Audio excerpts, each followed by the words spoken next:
You're listening to Mind, Body, Home with your host, Sara Ann. Hello, friends. Welcome back to the Mind, Body, Home podcast. Today is an exciting day. I'm sure you've all been hearing about the eclipse. It's Monday, April the 8th, and my kids are home today because of the eclipse. I don't know where you're at. We're in the path of totality, so we are certainly seeing a lot of hype where we are. So they've canceled school and a lot of businesses closed around here. So I don't know. It's an interesting week.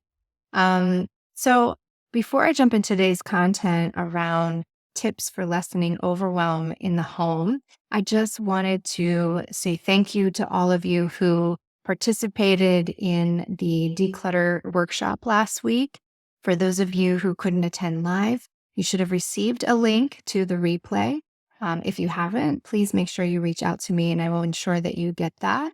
I may run that workshop again. It was a lot of fun for me to put together. It was a lot of work too. I hope you enjoyed the decluttering series that I did throughout the month of March. And yeah, I think I think the content was there. I think people really appreciated it. And I know that some of you have already been taking some serious action. So I applaud you.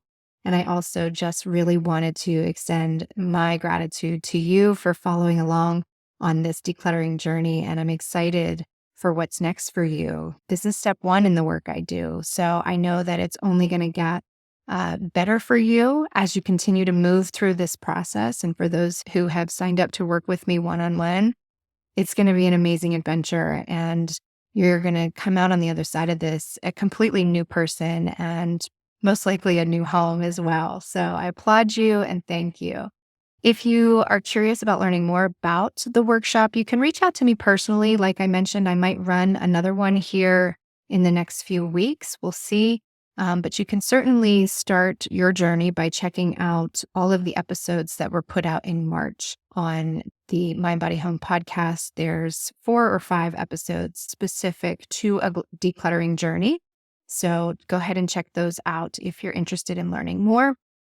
So I've been hearing from many of you that there's just this general sense of overwhelm right now. And, we have the momentum of spring energy. We have eclipse energy.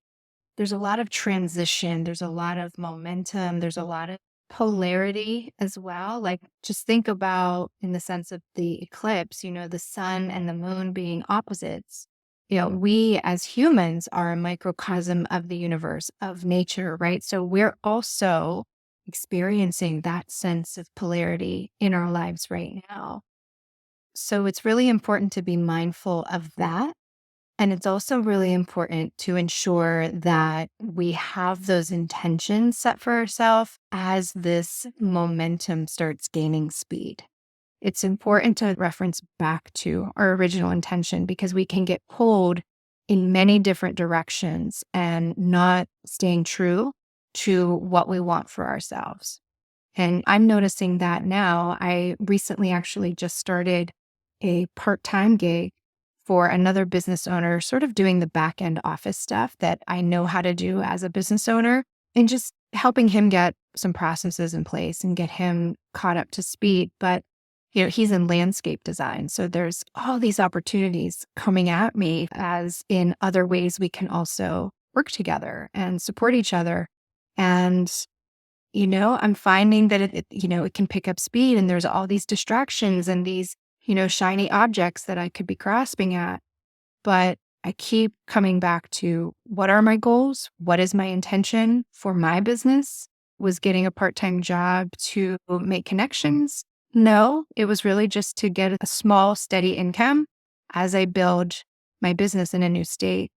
But I'm also staying open to, what it can become, because as we know, the universe works in mysterious ways and it has a way of moving us in directions that we could never have imagined for ourselves. So it's really, again, as it always is, it's about finding that balance of what it is I desire and staying true to that, but also being open to receiving what we desire in ways that we have not predicted, right? So that's where I'm at. And so for today, we're going to talk about overwhelm because I'm feeling the overwhelm along with you all. I mentioned a few weeks ago on the podcast, I did a survey for some market research, and I asked a community of women what they were feeling most overwhelmed by. And almost all the responses had something to do with either keeping up with the household, juggling the household with family time, or, juggling family, household, and business. And I feel so connected to that. I feel like I'm in the same boat. I want to offer you a few tips today that will help you set up your life at home in a way that will bring you a sense of more peace, a more calm, more presence that supports your overall wellness, right? Because we want to lessen that burden, that sense of overwhelm. Mind, body, and home aligns us with our spirit. Our spirit is where we are connected. Our spirit is where we are grounded. And your environment, your home, and how you interact with it is only one part of the whole. So, these tips are meant to inspire you and motivate you. But remember, bring your own intuition into play when it comes to applying any of these tips. You don't have to do all of them, but you can do some of them. And if you do choose to do all of them, break them up, right? When working with energy, it takes time to shift energy. So anytime you implement an adjustment or a change, you want to give it some time to take hold. Just like starting a new routine, no matter what it is, it takes time to see results, right? You start a new gym routine or a new workout, like you're not going to have buff muscles and lose 5 pounds in day one, right? It takes time. And it's the same with your home, right? As you create new routines, it's going to take time for you to see the change. It's going to take time to notice those energetic responses in yourself or in the people around you. Maybe you'll start feeling less overwhelmed by your clutter or home maintenance or upkeep or cleaning or groceries. The goal is to get you feeling less overwhelmed. And I think these 6 tips are going to help you. As I said, pick and choose the ones that resonate with you.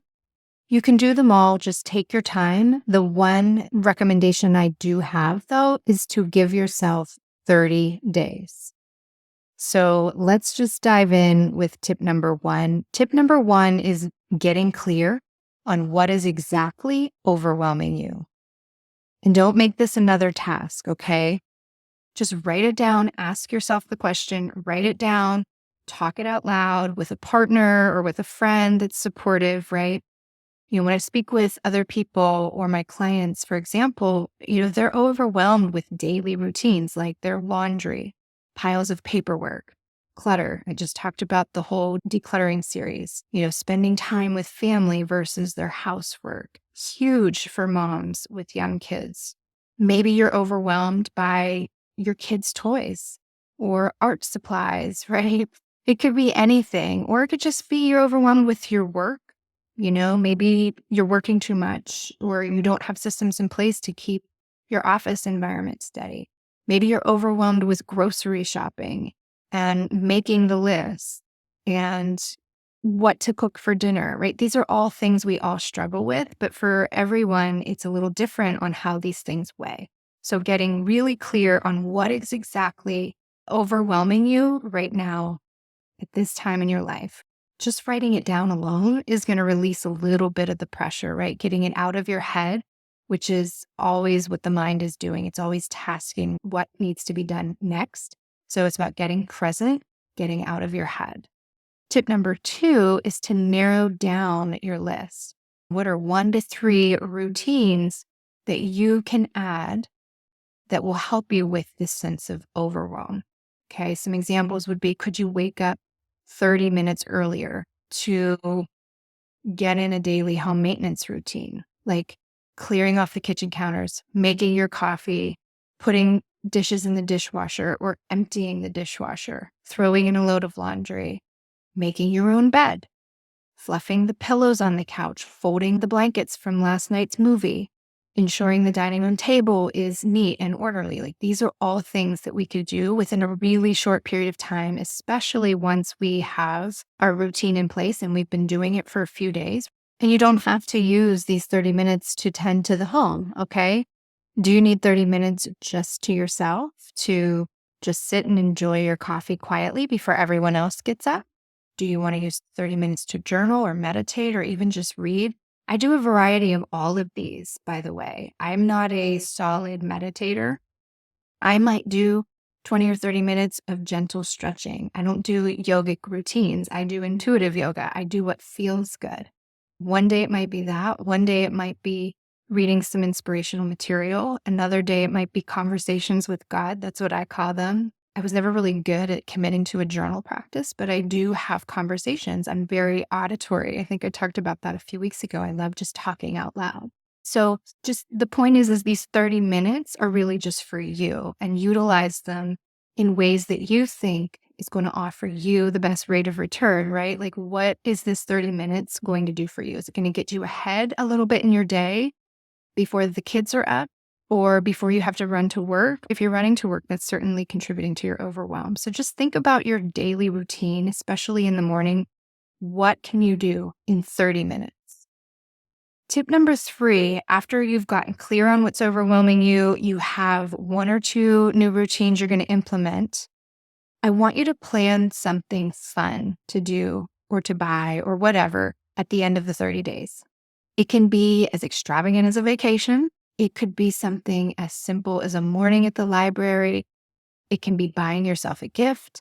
It can be scheduling a massage.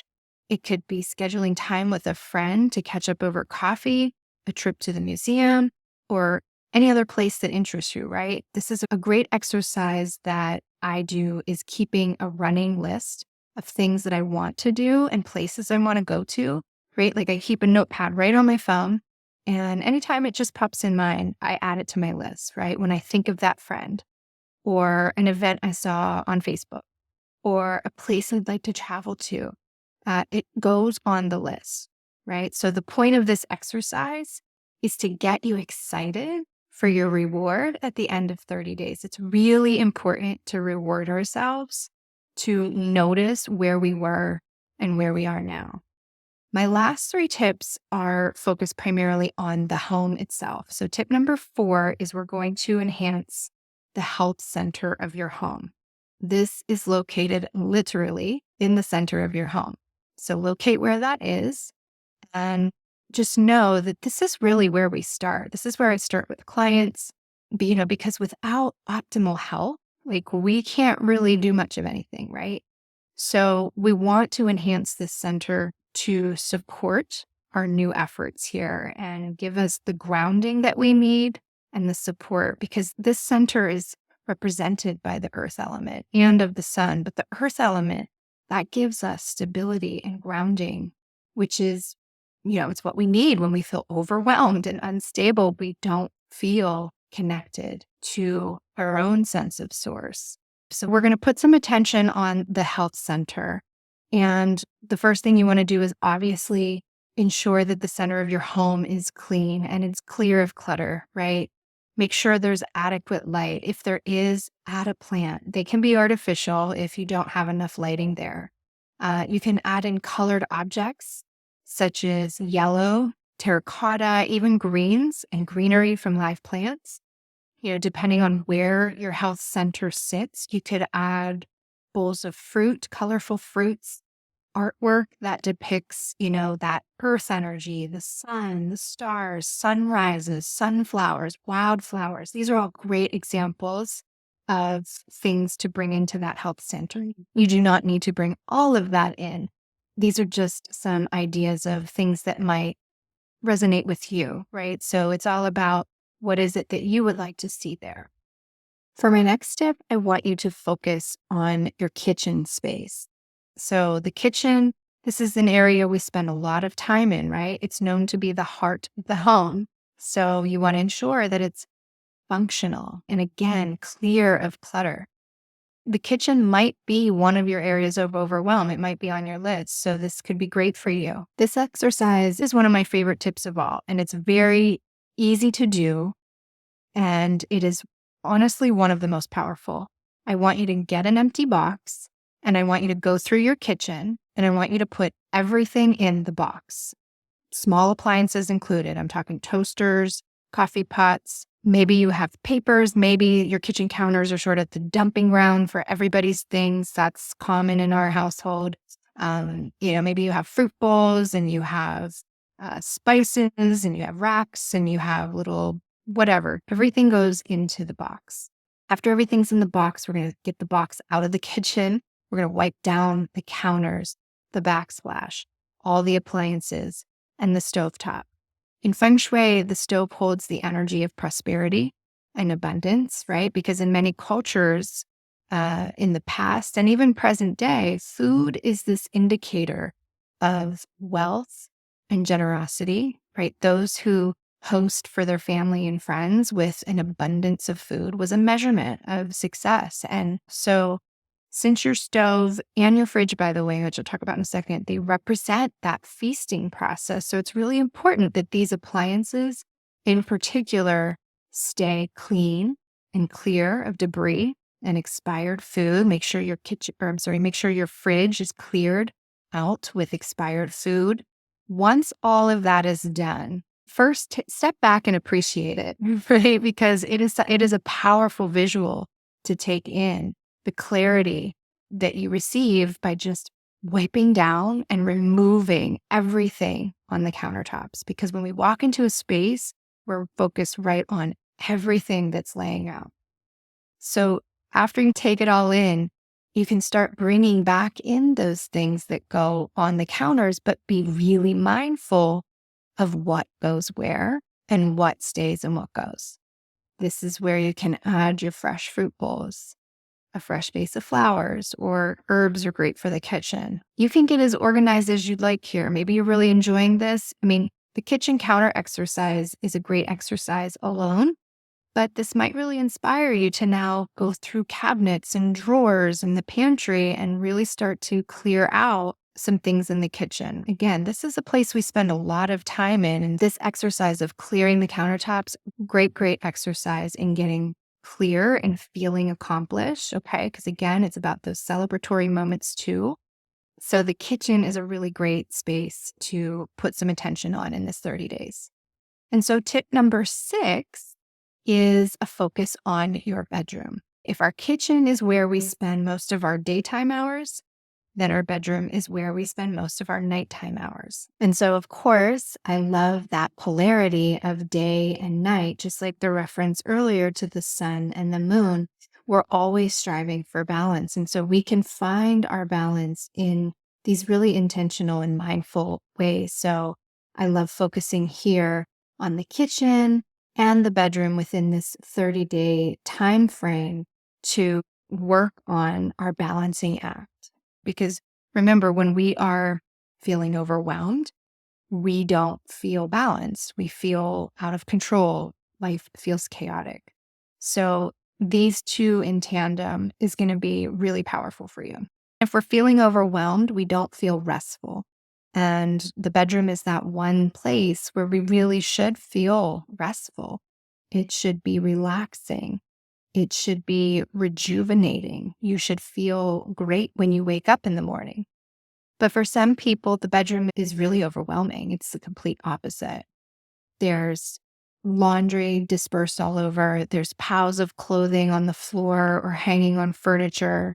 A lot of people still continue to use electronics in the bedroom, TVs, laptops, phones, right? These electrical devices in our rooms deplete our personal energy, and we want the opposite.